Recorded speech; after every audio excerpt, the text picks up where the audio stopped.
אוקיי, אז בואו נדבר על מקום אחד ממש מיוחד. בלב הגליל העליון, על פסגה אחת, מסתתר סיפור שלם בין 2000 שנה. הסיפור של הר מירון. כן, אנחנו מדברים על מירון, וזה לא סתם עוד הר, זה מין נקודת מפגש כזאת, נדירה, בין נוף פראי, היסטוריה עתיקה ואמונה, אמונה ממש חזקה. היום ננסה להבין איך כל שכבה כזאת בנתה את הסיפור המורכב שאנחנו מכירים היום. אז בואו נתמקם רגע. אנחנו על הר מירון. כן, אחת הפסגות הכי גבוהות בארץ, אבל זה הרבה יותר מסתם הר. זה גם, אם תרצו, כבר עתיק שקם לתחייה, ובו זמנית מוקד עלייה לרגל שמבעבע חיים, ממש 3 זהויות שונות שמתקיימות במקום אחד. זה באמת מדהים לחשוב על זה. יש לנו פה את הנוף העוצמתי, הפראי של ההר. מתחת לזה יש את השרידים של קהילה יהודית שפעם שקשגה כאן לפני מאות שנים, ומעל כל זה יש את העמולה הרוחנית של ימינו.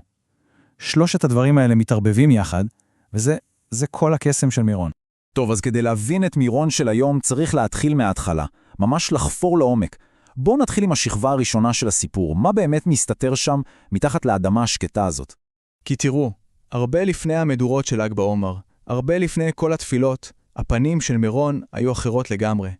פעם, לפני הכל, המקום הזה היה פשוט בית.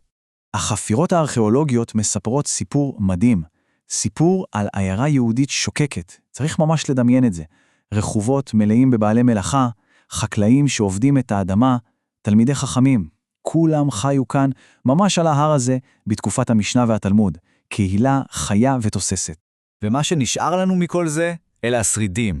השרידים של בתי הכנסת העתיקים, האבנים האלה שמסוטטות כל כך יפה. הן בעצם העדים האחרונים, השקטים, לכל ההיסטוריה השוקקת הזאת. אז מה קרה? מה שינה את כל התמונה? ובכן, כאן נכנס לתמונה סיפור. סיפור אחד, אבל כל כך חזק, שהוא פשוט העניק למירון לב רוחני חדש לגמרי. והסיפור הזה, שהפך את כל פני ההר, הוא כמובן סיפורו של רבי שמעון בר יוחאי, רשב"י. אנחנו מדברים על תנא מהמאה השנייה לספירה, שהחיים שלו והתורה שלו פשוט נשזרו, התחברו לתוך האדמה והסלעים של מירון. האגדה המפורסמת מספרת שהוא ובנו הסתתרו מפני הרומאים במערה, ממש כאן על ההר. ובתוך החושך הזה, מתוך לימוד תורה אינטנסיבי, הוא עצמו הפך למקור של אור, אור רוחני אדיר. אפשר לחשוב על זה ככה, המערה הייתה כמו כור היתוך, והתורה היא הייתה אש. אבל הסיפור העתיק הזה הוא ממש לא נשאר סגור במערה. הוא פרץ החוצה, והוא הצית מורשת שלמה, מורשת חיה, מסורת של עלייה לרגל, שממשיכה לפעום בעוצמה אדירה עד היום. פה אפשר לראות את כל המסע הזה בצורה ברורה. זה מתחיל בכפר יהודי פשוט, בתקופה העתיקה. אחר כך מגיעה דמותו של רשב"י, שנותנת למקום את הלב הרוחני שלו. על הבסיס הזה צומחת כל מסורת הקבלה, ומירון הופכת למרכז למקובלים. ובסוף, בעידן המודרני, כל זה מתפתח למוקד עלייה לרגל עולמי. כל שלב ממש בונה על השלב שלפניו, כמו שכבות. וזה מביא אותנו להיום. ולמירון של היום יש אישיות קצת כפולה אם חושבים על זה. מצד אחד יש את ל"ג בעומר, פיצוץ של שמחה, חגיגה המונית, אבל אם מגיעים בכל יום אחר בשנה, מקבלים משהו אחר לגמרי, מקום של שקט, של התבוננות, של חיבור אישי.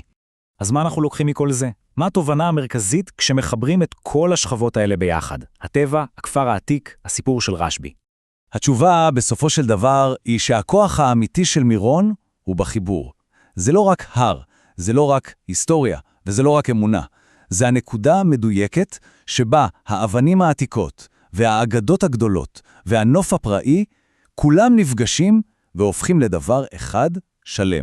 וזה בסופו של דבר גורם לחשוב כמה שכבות כאלה של היסטוריה וסיפורים חבויות במקומות שאנחנו חולפים על פניהם כל יום, לא רק על הר אחד בגליל, אלא ממש בכל מקום סביבנו.